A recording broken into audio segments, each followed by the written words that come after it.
가장 우선적으로 생각하셔야 할 것은 최소한의 먹고 살 수 있는 돈을 확보하는 겁니다. 열정은 그 다음이에요. 많은 사람들이 저에게 진로에 대해 묻습니다. 어떻게 해야 제 인생에 맞는 직업을 고를 수 있을까요? 라고 말이죠. 가장 잘 맞는 진로를 고르는 것은 정말로 중요하면서도 어려운 것 중에 하나입니다.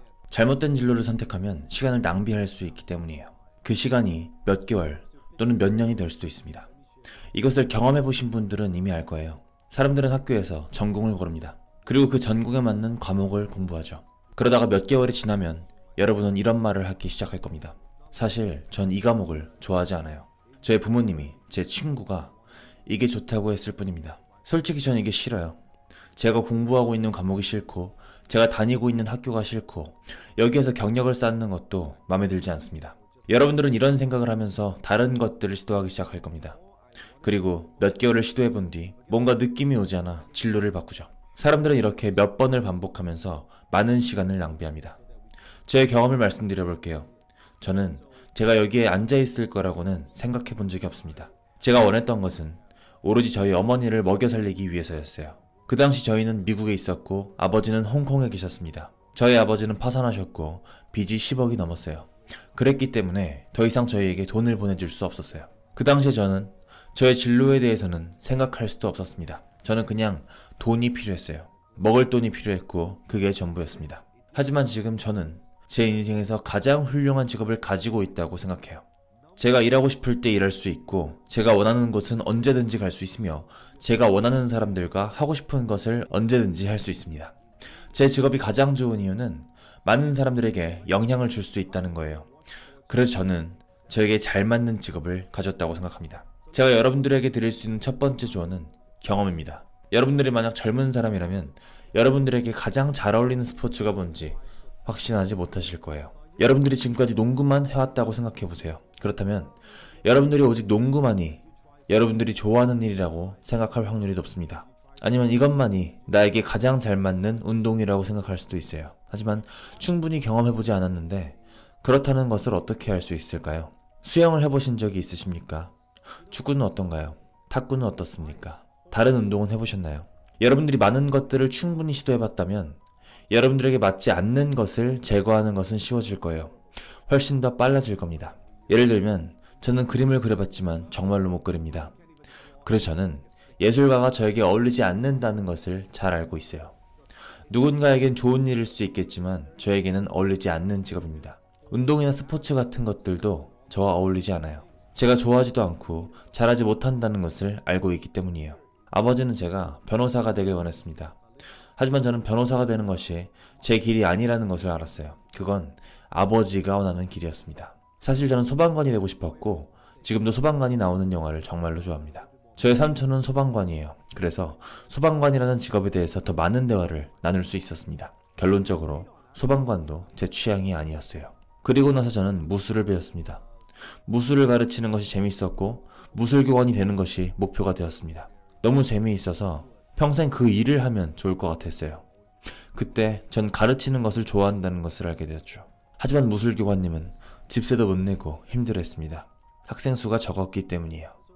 전 무술을 좋아하지만 이걸로 생계를 유지하기란 힘들 거라는 직감이 왔습니다. 이 일을 통해서 어머니를 도와드릴 수 없다는 생각이 들었던 거죠. 그래서 이것도 저에겐 선택지가 아니었어요. 정말 많은 시도를 해봤습니다. 그러다가 우연히 사업을 접하게 되었고 카피라이터로, 컨설턴트로, 연사로서 커리어를 시작하게 되었습니다. 제가 이 진로를 선택하기까지 정말 많은 시행착오를 겪었어요. 그리고 결국 제가 있어야 할 곳을 찾게 되었습니다. 여러분들도 아시다시피 여러분들이 있어야 할 장소를 찾는 것은 정말로 중요한 일이에요. 얼마나 많은 분들께서 저의 의견에 동의하실지는 모르겠습니다. 여러분들이 좋아하는 일에만 집중하면 재정적으로 힘들어질 수도 있어요. 그래서 여러분들은 돈을 먼저 벌어야만 합니다. 그렇게 하면 더 많은 선택지를 거머쥐실 수 있을 거예요. 돈을 벌어서 여러분들에게 다시 투자하셔야 합니다. 이게 바로 제가 했던 일이에요. 가장 우선적으로 생각하셔야 할 것은 최소한의 먹고 살 수 있는 돈을 확보하는 겁니다. 열정은 그 다음이에요. 만약 여러분들이 선택한 진로가 여러분들에게 충분히 수익을 가져다 준다면 그 진로로 시작하셔도 좋습니다. 여러분들도 아시다시피 아시아 문화에서는, 특히 중국에서는 열정에 대해서 이야기하지 않습니다. 그들은 정말 오랜 시간을 일해요. 아시아에 와본 적이 있으시다면 그들은 정말 열심히 일하고 돈을 버는 것을 좋아한다는 것을 아실 거예요. 하지만 북미에서는 완전히 반대입니다. 그들은 정말 여유로운 사람들이었고 제가 북미에 도착했을 때 저는 저의 소명의식을 찾고 싶었습니다. 저의 재능을 찾고 싶었어요. 난 재정적으로 힘들어도 괜찮아. 내 걸 찾고 싶어. 이런 말을 한다면 아시아권 문화에서는 도대체 무슨 소리를 하고 있는 거야? 라고 말씀하실 겁니다. 둘 중에 어느 철학이 더 옳거나 틀린 건 없습니다. 하지만 전 수익에 먼저 집중하라고 말씀드리고 싶어요. 돈을 얻고 나면 여러분들의 인생에서 정말 중요한 것에 집중할 수 있게 됩니다. 그 후에 무언가 열정을 느끼는 것을 찾게 된다면 이제 여러분들은 수익과 열정을 결합시킬 수 있으실 거예요. 저는 가르치는 것에 열정이 있다는 것을 알게 되었습니다. 그리고 저는 말하는 것을 좋아합니다. 그것에 열정을 느껴요. 그래서 저는 배우고 연구했습니다. 그리고 카피라이팅을 마스터했습니다. 제 실력이 나아질수록 더 많은 것을 얻기 시작했고 사람들은 저에게 더 많은 돈을 지불하기 시작했습니다. 그리고 저는 더욱더 많은 돈을 벌기 시작했죠. 전 골프를 좋아하지 않습니다. 낚시도 좋아하지 않아요. 그런 것들에 흥미가 없어요. 다만 가르치는 것을 좋아합니다. 이게 저의 취미입니다. 저의 열정이에요. 이것이 바로 제가 오늘날 이 위치에 서 있는 이유입니다. 스크립트 없이도 이야기할 수 있어요. 제가 열정과 수입을 결합할 수 있을 때 여러분들은 좋아하는 일을 통해 수익을 창출할 수 있습니다. 그리고 여러분들이 좋아하는 것을 할 때 여러분들은 그것을 더 잘하게 되고 결국 목적을 찾게 될 거예요. 이렇게 사는 것이 남은 인생 동안 제가 원하는 길이라는 것을 알게 되었습니다. 저희 아버지가 돌아가셨을 때 전 저에 대해 생각해 봤어요. 나의 유산은 무엇인가? 내가 죽은 후에는 사람들이 나에 대해 어떻게 기억했으면 좋겠는가에 대해서 생각해 봤어요. 댄록은 정말 성공적인 부자였어. 라고 기억되길 원할 것인가 아니면 이 사람이 나의 인생을 바꿔줬어. 이렇게 기억되고 싶은가? 이것이 바로 오늘날 저의 목적의식이며 제가 오늘날 하고 있는 일을 하고 있는 이유입니다. 저는 저의 목적과 열정을 결합했어요. 이게 지금까지의 저의 커리어입니다. 이 커리어가 여러분들과 같진 않을 거예요. 하지만 드리고 싶은 말씀은 경제활동을 먼저 시작하시고 그 일을 통해 무엇의 열정을 느끼는가를 찾아보시는 거예요. 어느 정도 여러분들의 일에 대해서 알게 됐을 때, 그 포인트에 도달했을 때 여러분들의 열정은 무엇인지, 여러분들의 목적은 무엇인지를 찾을 수 있게 될 겁니다. 아무도 여러분들의 길을 말해줄 수 없어요. 여러분들은 여러분들만의 길을 찾아야만 합니다. 이게 바로 제가 진로를 결정하는 방법이에요. 정리하자면 진로를 선택하는 데 있어서 정답은 없다. 우선 경제활동을 시작하고 많은 경험을 쌓아라. 그래야 내가 싫어하는 일이 무엇인지 알게 되고 그럴수록 선택이 쉬워지고 더 빨라진다 정도가 될 것 같네요. 저는 26살에 사조그룹에서 물류관리자로 커리어를 시작했는데 일이 맞지 않아서 퇴사를 하고 그 이후 6년간 7개의 직업을 전전하다가 이제 어느 정도 저에 대해 파악이 된 것 같아요. 처음에는 나에게 맞는 직업을 찾겠어. 이 일은 내 일이 아니야 라고 생각하면서 퇴사에 퇴사를 거듭했습니다. 지금 와서 생각해보면 저는 그 일이 싫었던 게 아니라 누군가의 통제를 받는 환경이 싫었던 것이었어요. 자신이 무엇을 좋아하는지보다는 무엇을 싫어하는지가 더 중요한 것 같다는 생각이 드네요. 오늘도 여러분들 자신에 대해서 한 번 더 생각해보는 시간이 되었으면 좋겠습니다. 감사합니다. 지금까지 동기부여학과였습니다. 그들이 실제로 사업을 하는 것은 아니지만 사업가처럼 생각한다는 거예요. 전 세계적으로 많은 사람들이 나의 인생 직업은 무엇인가에 대해서 정말 많이 고민하는 것 같습니다. 나에게 맞는 최적의 길은 무엇인가? 나는 왜 이 일이 하기 싫은가? 돈을 벌기 위해서 이 하기 싫은 일을 지속해야 하는가? 이런 고민들이 많죠. 인생 직업을 찾은 사람들과 대화하는 것은 정말 재밌습니다. 그들은 정말 살아있음을 느끼죠. 그런 분들을 만나보신 분들은 다들 한 번쯤은 느껴보셨을 거예요. 저 사람은 자기 일을 정말 좋아하는구나. 이런 감정 말이죠. 연락이 끊긴 고등학교 동창을 15년 만에 페이스북에서 만났다고 생각해보세요. 그리고 그 애가 뭐하고 사는지 봤을 때 역시 쟤는 저런 일을 할 줄 알았어 라고 생각해보신 적 있을 겁니다. 예를 들어서 그 친구가 현재 변호사를 하고 있다면 자연스럽게 그 친구의 과거를 떠올려 보게 됩니다. 생각해보면 그 친구는 항상 분석적이었고 질문을 던지고 문제를 푸는 것에 능했다는 것이 떠오를 거예요.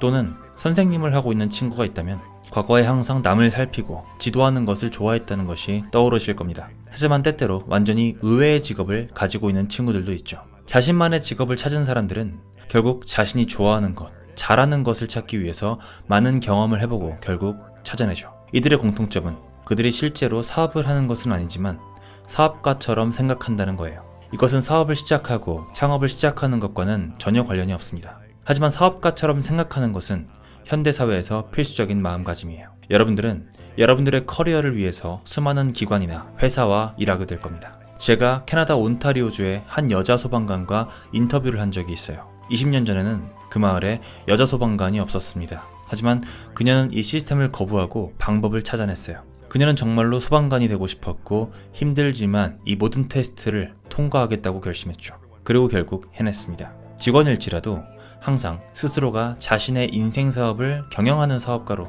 살아가야 됩니다. 자신의 커리어를 책임질 사람은 자신밖에 없기 때문이에요. 안정적인 직업을 찾는 것만이 아니라 나에게 가장 잘 맞는 일을 찾고 싶다면 사업가처럼 생각해야 됩니다. 사람들은 특정한 직업을 위해서 태어나기도 하지만 여러 개의 선택지를 가지고 태어나기도 합니다. 즉, 누군가는 태어나자마자 하고 싶은 일이 있고 반드시 하고 싶은 일이 있을 수 있습니다. 하지만 다른 누군가는 하고 싶은 일이 너무 많아서 무엇을 해야 될지 모르겠거나 또는 처음부터 무엇을 하고 싶은지 모르는 경우가 대다수일 거예요. 제가 진로에 대해서 사람들과 얘기할 때 많은 사람들은 자신의 과거의 실수에 대해서 후회를 합니다. 과거에 어떤 좋은 기회가 있었는데 놓쳤다거나 원래 가려고 했던 길이 아니었는데 이 길을 택한 것에 후회하고 걱정을 하죠. 하지만 이것은 제가 보기엔 지극히 정상입니다. 대부분의 사람들이 실수를 하고 이것저것 시도를 하죠. 단 하나의 길만 있는 게 아니라 여러 갈래의 길이 있기 때문이에요. 하지만 결국 자신의 인생 직업을 찾은 사람들과 대화를 나누다 보면 항상 열의에 가득 차 있다는 것을 알 수 있습니다. 여러분들에게 여러 갈래의 길이 펼쳐질 테지만 선택한 일에서 최소 1년은 최선을 다하려는 자세가 중요합니다. 시간만 보내는 1년이 아니라 최선을 다해서 보내는 1년이어야 해요. 그래야만 어느 정도 결과가 나올 겁니다. 어느 것도 정해진 것은 없어요. 하지만 여러분들이 항상 체크해야 할 3가지 요소가 있습니다. 첫 번째, 나는 이 일을 하면서 즐거움을 느끼는가? 두 번째, 필요한 만큼의 수입이 생기는가? 세 번째, 내가 앞으로도 몰입할 수 있는 일인가? 가수 비욘세를 예를 들어 보겠습니다. 그녀는 다른 일을 할 수도 있지만 현재의 일에 즐거움을 느끼고 현재 하는 일을 너무나도 잘 해내고 있어요. 즐거움, 돈, 그리고 흐름. 이 3가지 컨셉을 기억하세요. 성공한 사람들은 3가지 요소를 갖추고 있습니다. 첫 번째, 그들은 자신의 일을 즐거워해요. 그들은 자신의 일에 만족하고 일하는 시간 대부분을 즐겁게 보냅니다. 즉, 그들은 영혼을 좀먹는 일을 하고 있지 않아요. 심지어 자신의 일을 스스로 만들어내기도 합니다. 두 번째는 돈이에요. 여러분들에게 즐거움을 주는 요소는 정말 많을 거예요. 하지만 수입이 없다면 그것은 취미일 뿐입니다. 일정한 수입이 들어와야 합니다. 세 번째는 몰입입니다. 이것은 잘하는 일 하고도 일맥상통해요. 푹 빠져서 일하다 보면 몇 시간은 훌쩍 지나 있는 일을 말합니다. 누군가는 여러분들에게 이렇게 말할 거예요. 와, 너 진짜 잘한다. 내가 하면 평생 걸리는데 넌 진짜 금방이네. 라고 다른 사람이 말해주는 일이죠. 궁극적으로 여러분들이 찾는 일은 이 3가지 요소가 조합되어 있어야 합니다. 그렇지 않으면 일하는 것이 재미없고 경제적 자유만을 찾게 될 거예요. 행복을 돈에서 찾게 되고 최대한 지금 하는 일을 빨리 그만두고 싶어지며 경제적 자유를 통해 시간적 자유를 얻는 상상을 하게 될 겁니다. 그리고 그 과정은 아주 고통스러운 시간이 될 거예요. 잘 살펴보면 결국은 부자들도 다시 일을 합니다. 그 일에서 즐거움을 찾기 때문이죠. 좋아하지 않는 직업을 가진 분들도 분명히 계실 거예요. 그것도 나쁘진 않습니다. 월급도 매달 들어오고 다른 부분에서 인생의 만족감을 충족시킬 수도 있기 때문이에요. 하지만 인생은 짧다는 것을 아셔야 돼요. 그저 그런 일을 하는 것보다는 가슴을 뛰게 하는 일을 시도해보는 것도 나쁘지 않아요. 어쩌면 그게 모든 사람들의 인생의 목표일 수도 있습니다. 즐거움, 돈, 그리고 몰입. 이 3가지를 충족하는 일. 이것을 찾는 과정에서 생각해봐야 할 것은 최대한 선택지를 넓히고 할 수 있는 모든 경험을 다 해보는 겁니다. 그리고 나서 선택지를 줄여나가시면 돼요. 무언가에 빠르게 빠져드는 것도 중요하지만 모두가 이룰 수 있는 것은 아니기 때문에 더 많은 경험을 해보는 것이 중요합니다. 그러면서 즐겁지 않은 일부터 제거해 나가는 거죠. 때때로 빠르게 성공한 사람들을 보면서 열등감을 느낄 수도 있을 거예요. 쟤네는 처음부터 하고 싶은 일이 뚜렷했어. 원래부터 잘했어. 그리고 난 그렇지 않아. 이렇게 내 인생을 비교하면서 나의 현 위치가 작게 보일 수도 있습니다. 하지만 대부분은 그런 삶을 살지 않아요. 대부분이 울퉁불퉁한 길을 걸어왔고 새로운 것들을 시도하면서 맞지 않는 것들을 제거해 나가고 있습니다. 이건 지극히 정상적인 거예요. 비교하실 필요 없습니다. 사람들은 어떤 목표를 위해서 포기하지 않는 정신, 인내심이 중요하다고들 합니다. 하지만 모든 상황에서 꼭 그런 것은 아니에요. 맞지 않으면 포기할 줄도 알아야 합니다. 맞지 않는 일을 위해서 똑같은 시도를 계속하실 필요는 없어요. 여러분들이 하는 일을 그만둬야 할지 계속해야 할지 아는 법은 다음 두 가지 질문을 스스로에게 해보시면 합니다. 첫 번째, 잘 되어가고 있는가? 두 번째, 내가 이 일을 즐기고 있는가? 이 두 가지 질문에 yes가 나온다면 계속 하시면 됩니다. 하지만 둘 다 아니오라는 답이 나온다면 포기하시면 됩니다. 둘 중에 하나만 yes, 하나는 no가 나온다면 아니오인 부분을 어떻게든 수정하거나 해결해야 됩니다. 결국 여러분들은 즐거운 일을 하게 될 거예요. 안 되는 일을 붙잡고 괴로워하는 것보다는 잘 되어가고 있는지 즐거운지 이 두 가지를 기준으로 스스로에게 질문해보는 것이 중요합니다. 하지만 많은 사람들은 이런 상황이 와도 하던 일을 계속할 거예요. 왜냐면은 할 수 있는 일이 그것밖에 없다고 생각하기 때문입니다. 하지만 애매하게 잘 되거나 애매하게 즐기고 있는 상황도 문제예요. 여러분들이 원하는 모든 것들이 한순간에 오지 않을 겁니다. 하지만 여러분들은 지속적으로 스스로에게 물어보는 습관을 가져야 합니다. 오늘은 미국에서 굉장히 유명한 100달러로 세상에 뛰어들어라의 저자 크리스 길라보의 인터뷰를 들어봤습니다. 그는 인생 직업을 찾기 위해서 세 가지 요소를 반드시 살펴봐야 한다고 하는데요.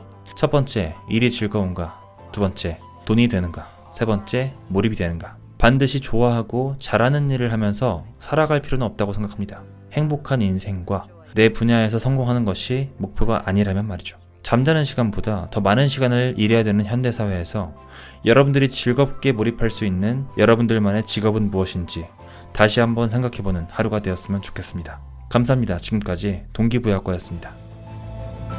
죽음을 6개월 앞두고 있는 상태에서도 나는 지금 이 일을 지속할 것인가?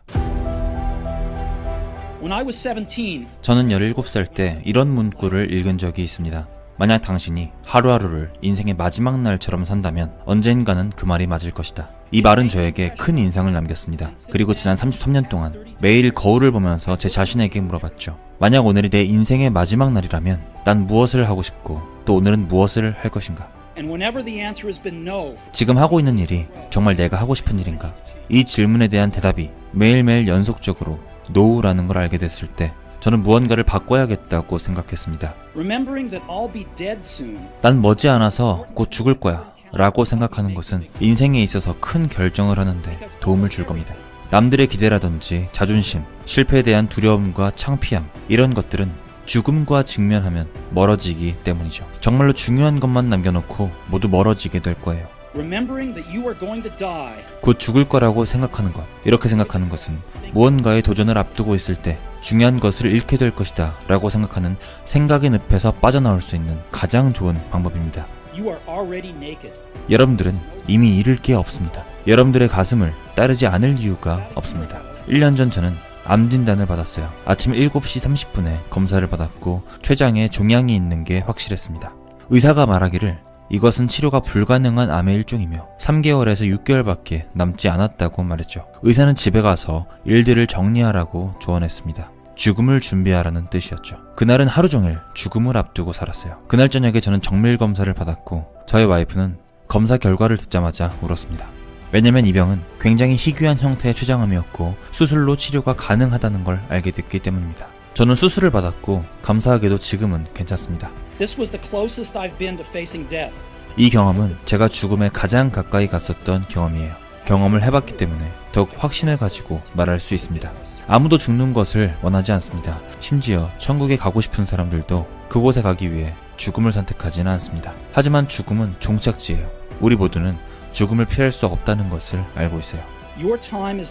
그리고 시간은 한정적입니다. 다른 사람의 인생을 사느라고 시간을 낭비하지 마세요. 다른 사람의 생각대로 사는 도그마에 빠지지 마십시오. 다른 사람들의 목소리가 여러분들의 목소리를 잠식하게 하지 마세요. 그리고 가장 중요한 것은 용기를 가지고 여러분들의 마음과 직감을 따르십시오. 다른 것들은 부수적인 것들입니다. 여러분들이 정말로 원하는 게 무엇인지 이미 알고 있을 거예요. 이제 졸업을 하고 새로운 시작을 하는 여러분들께 하고 싶은 말은 항상 굶주려 있고 항상 바보처럼 시도하십시오. 이것은 제가 3년 전에 봤던 고 스티브 잡스의 연설입니다. 아주 유명한 스탠포드 졸업 연설이죠. 스티브 잡스는 이 연설에서 총 3가지 이야기를 해주는데 첫 번째는 다양한 경험들을 연결하는 이야기, 두 번째는 사랑과 상실에 대한 이야기, 세 번째는 죽음에 관한 이야기입니다. 이 3가지 이야기 모두가 저에게는 매우 가치 있는 이야기였지만 그 중에서도 저는 세 번째, 죽음에 관한 이야기를 들으면서 정말 많은 생각을 해봤던 것 같아요. 죽음을 6개월 앞두고 있는 상태에서도 나는 지금 이 일을 지속할 것인가? 내일 당장 교통사고로 좋지 않은 일을 당했을 때에도 그 마지막 순간까지 나는 내가 살아온 인생에 대해서 후회하지 않고 떠날 수 있을까?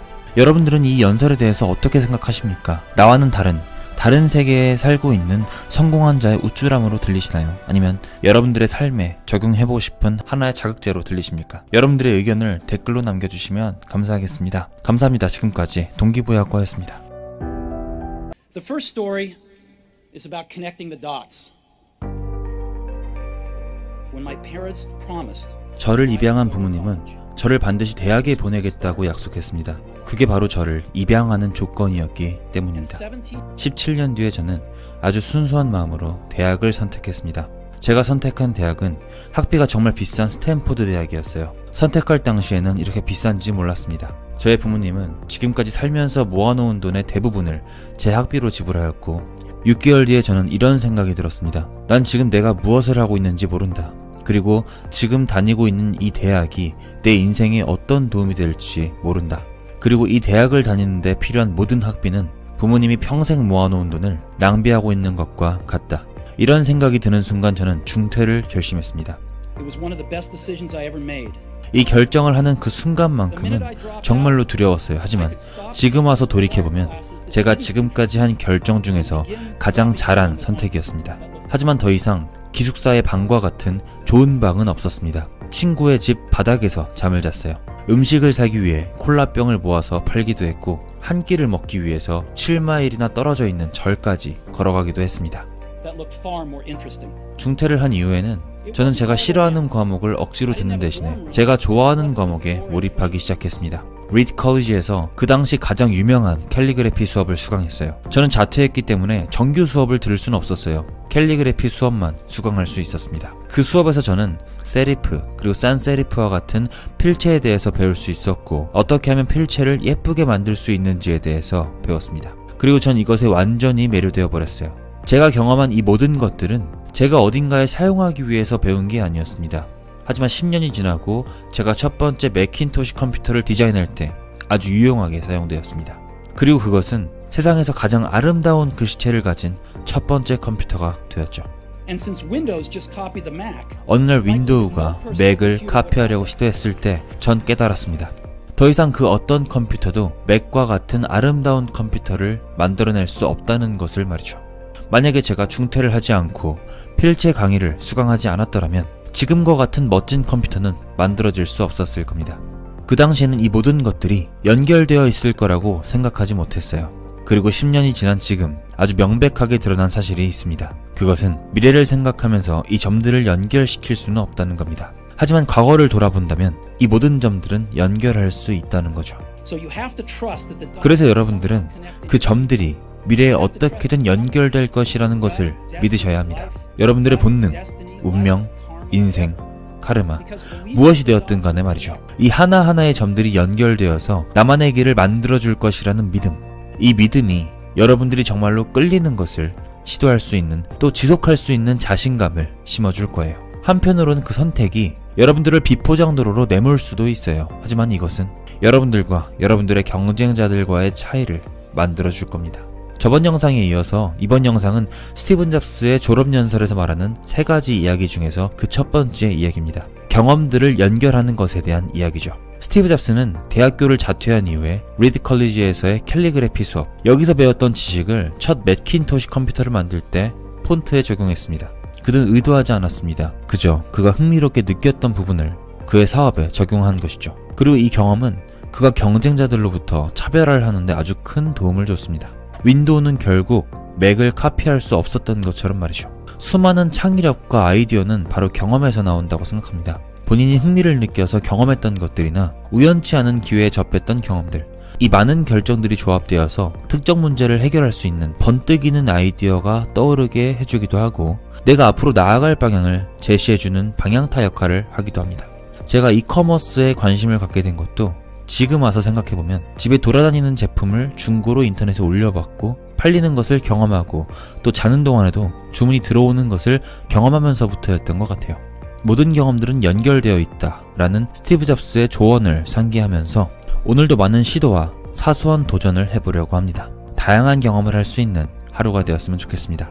감사합니다. 지금까지 동기부여학과였습니다.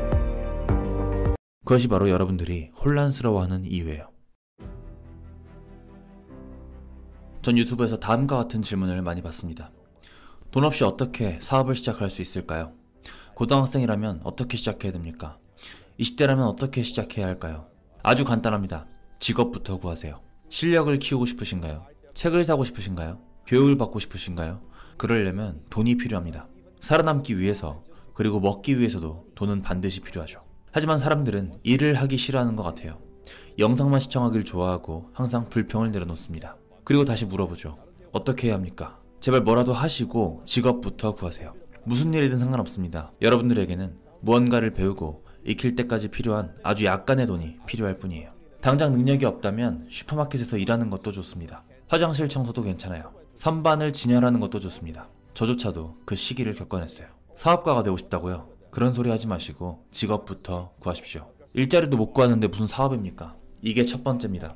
그리고 남는 시간에 고소득 스킬을 익히시고 이것을 발전시켜서 부업을 시작해보세요. 고소득 스킬이란 무엇일까요? 저는 고소득 스킬을 매달 1000만원은 벌어들일 수 있는 스킬이라고 정의합니다. 이것은 사업이 아니에요. 누구나 개발할 수 있는 기술입니다. 이 기술을 갈고 닦아서 시장에 내놓는 거죠.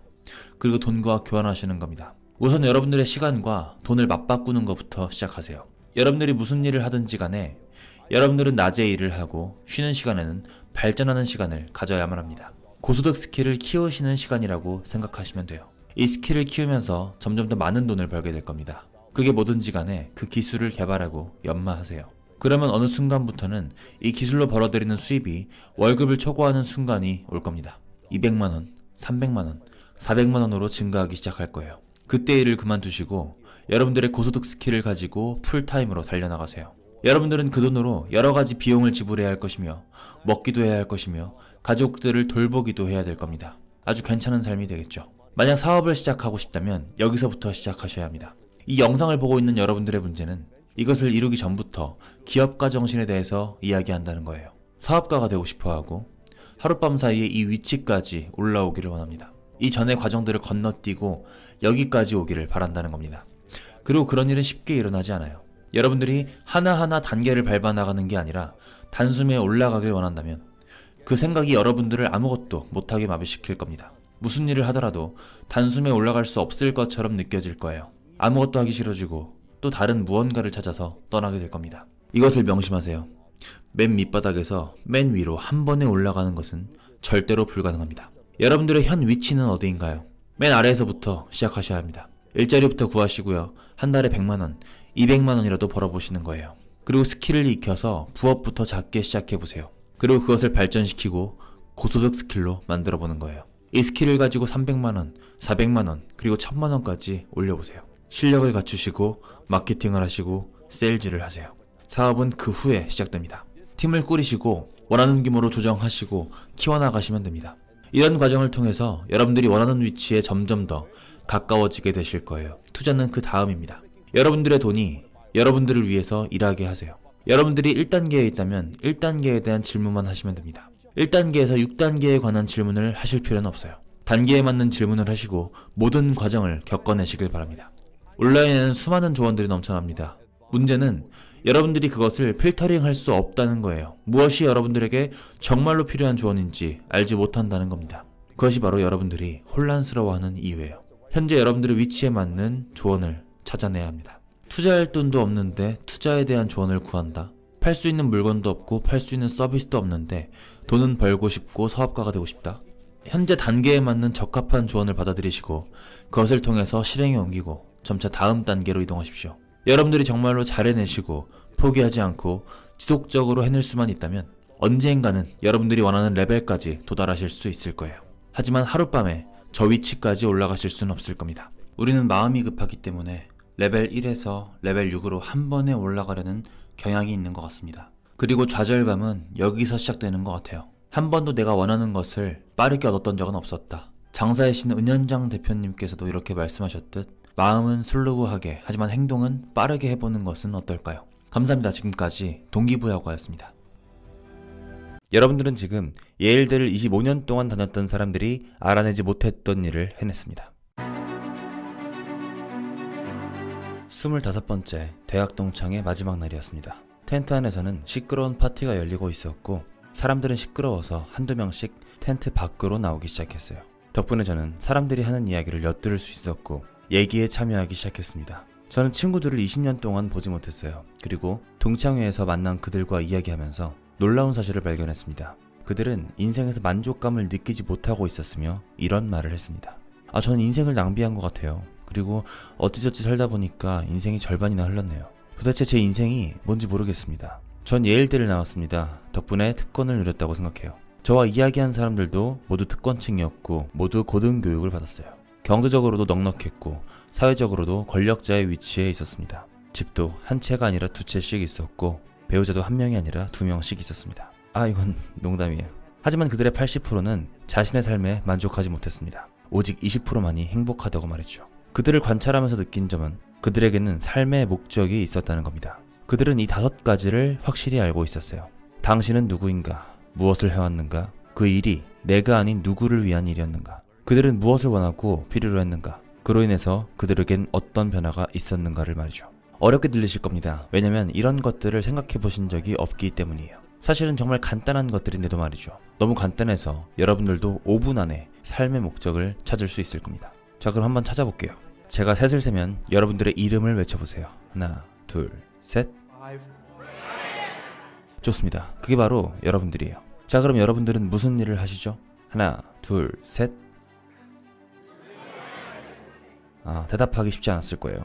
자, 그럴 때는 여러분들이 무엇을 좋아하는지 생각해보세요. 글쓰기, 요리, 디자인, 아니면 iOS 앱을 만드는 것, 코드를 쓰는 것, 숫자를 계산하는 것, 누군가를 가르치는 것 등등이 있습니다. 자, 여러분들은 무엇을 좋아하십니까?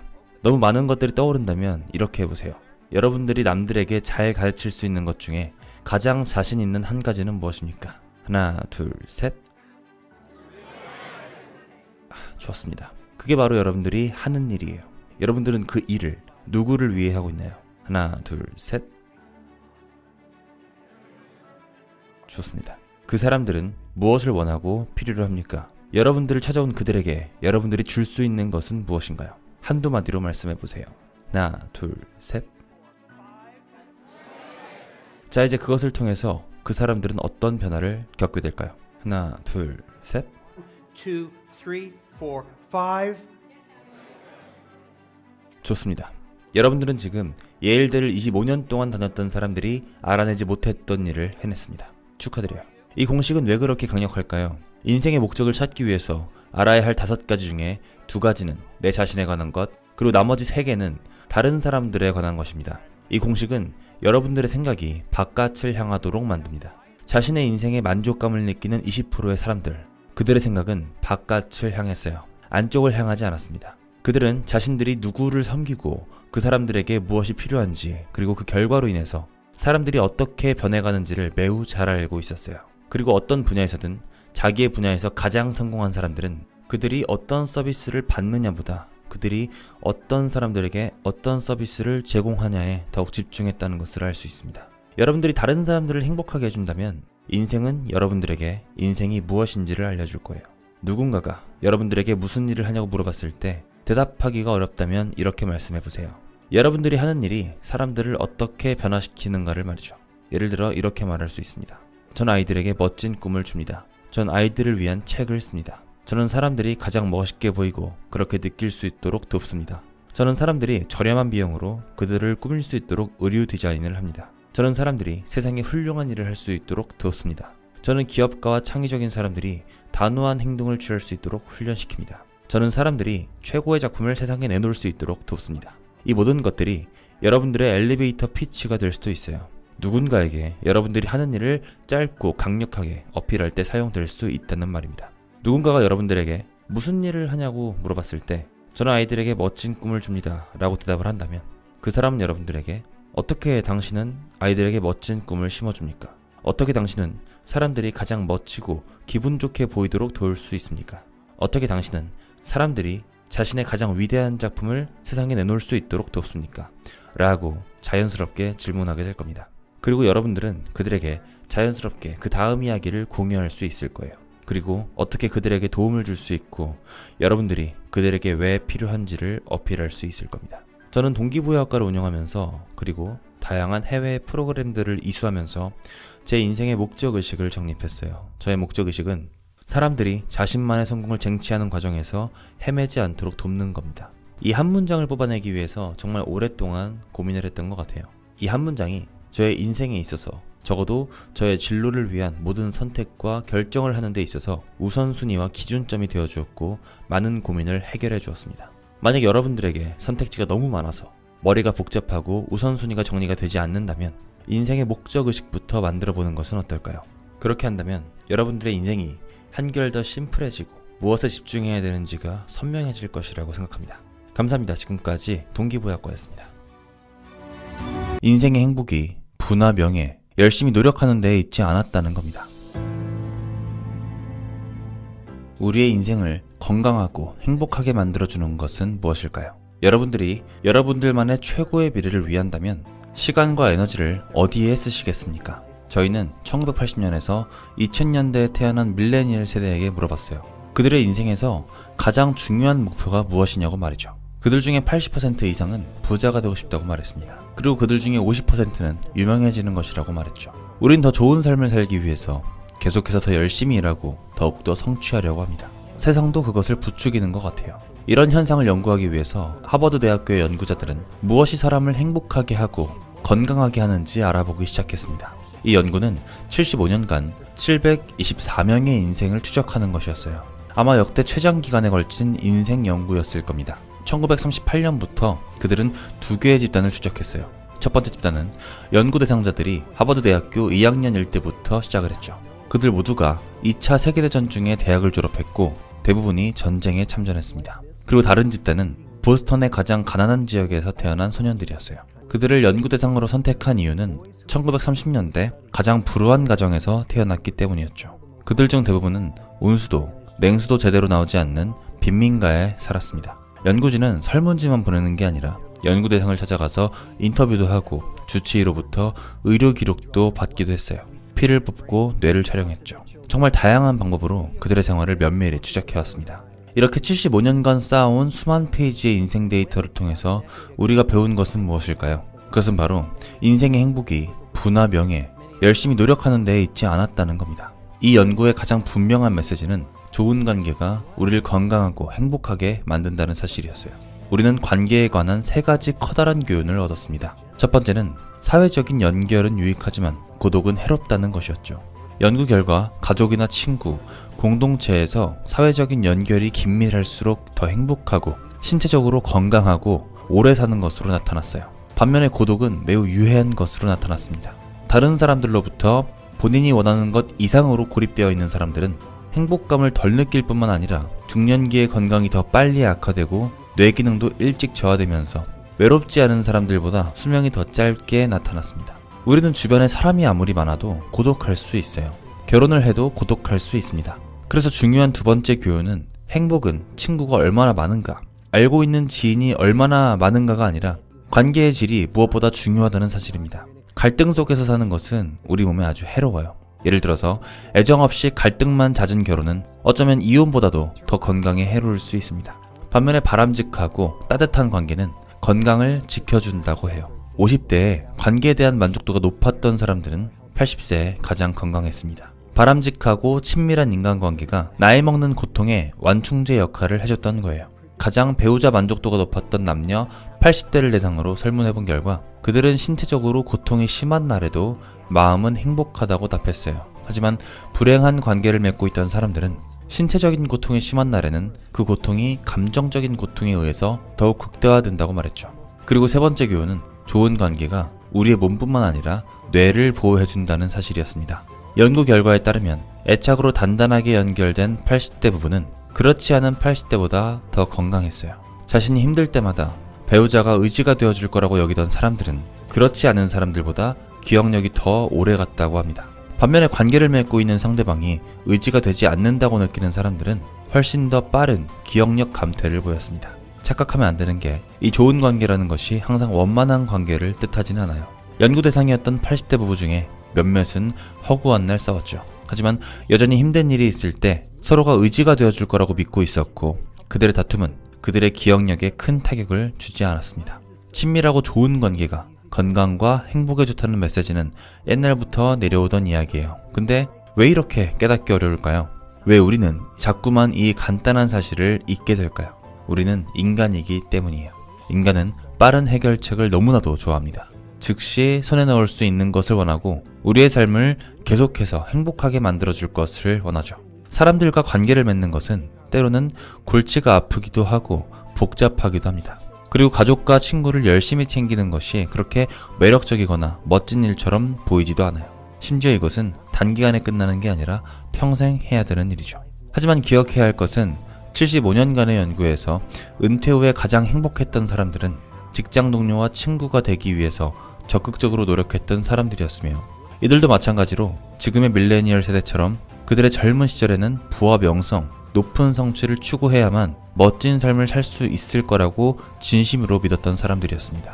75년간의 연구는 거듭해서 보여줬어요. 가장 행복한 삶을 사는 방법은 그들이 의지할 수 있는 가족과 친구, 그리고 공동체가 있었던 사람들이었다는 것을 말이죠. 마크 트웨이는 그의 삶을 돌아보면서 이런 글을 썼습니다. 시간이 없다. 인생은 짧기 때문에. 다투고 사과하고 가슴앓이하고 해명을 요구할 시간이 없다. 오직 사랑할 시간만이 있을 뿐이며 그것도 순간일 뿐이다. 이 영상에서 행복한 인생을 살기 위해서 가장 핵심적인 요소가 인간관계라고 합니다. 그리고 저는 더욱 풍요롭고 안정적인 인간관계를 위해서 결국은 돈을 더 많이 벌고 시간적 자유를 얻고 싶다는 생각이 더 강해지는 것 같아요. 이 영상에서는 부와 명예, 성취에 너무 몰두하는 것을 지양하라는 의미로 이런 영상을 만들었을 텐데 저를 설득하는 것은 실패한 것 같아요. 돈이 모든 것을 해결해주진 않겠지만 돈이 즐겁고 안정적인 인간관계를 망치지 않는 아주 중요한 역할을 한다고 생각을 하고요. 저를 포함해서 경제적으로든 시간적으로든 자유를 갈망하는 우리 구독자님들은 아주 행복한 인생을 추구하고 있고 지금도 아주 잘 해내고 있다라는 생각이 듭니다. 구독자님들 모두가 행복한 인생을 살아가시길 진심으로 응원하겠습니다. 감사합니다. 지금까지 동기부여학과였습니다.